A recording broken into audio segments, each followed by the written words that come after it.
the word baby. You might think that's insignificant at first. It's not insignificant. Verse 41 and 44. When Elizabeth heard the greeting of Mary, the baby leaped in her womb. Verse 44. For behold, when the sound of your greeting came to my ears, the baby in my womb leaped for joy. Now that word baby is an ordinary word for baby. It has no connotations whatsoever of embryo or zygote or whatever those other words are, fetus. It just means baby. And the way you can know that is by looking at chapter 2, verse 16. And they went with haste and found Mary and Joseph and the baby, exactly the same word, exactly the same form of the word, brephos, lying in a manger, not in a womb. So, the Christian church has seen in this that what the persons, Jesus and John, were outside the womb, they were already inside the womb. They were a baby. Jesus was the God-man in Mary's womb. When the Holy Spirit came upon Mary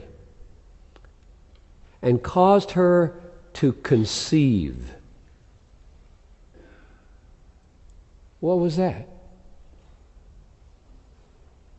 The Holy Spirit is causing her to conceive this is God, zygote, or God-man. This is God moving in there and taking residence, incarnate in the womb of Mary.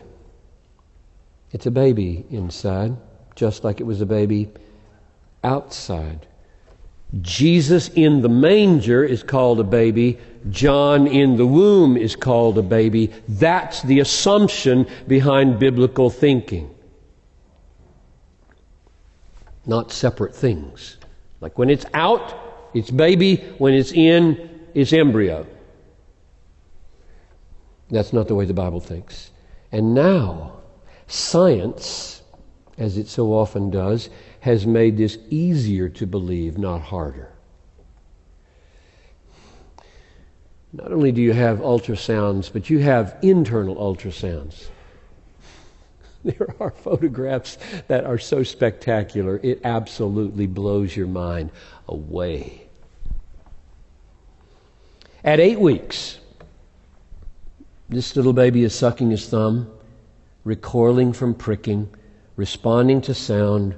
All the organs are present. The brain is functioning. The heart is pumping. The liver is making blood. The kidneys are cleaning the fluids.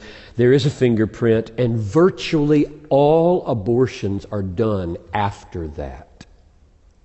Reason, I got out my little book called Yes Neon, Survival Kit, produced by United Way, that tells horrible things for young people to do. And one of them is, if you need an abortion, don't get it before 6 weeks. It's harder that way. Baby's not discernible enough. So abortionists want later abortions. They don't want to go beyond 13 weeks if they can help it. But between 6 and 13 would be the ideal time to kill the baby, because you can see it so clearly and small enough that you can manage it better. So science has enabled us to see that 99% of the little ones who are being chopped in pieces are, if our little daughters saw them, they would think, it looks like a little, what is that? Little baby.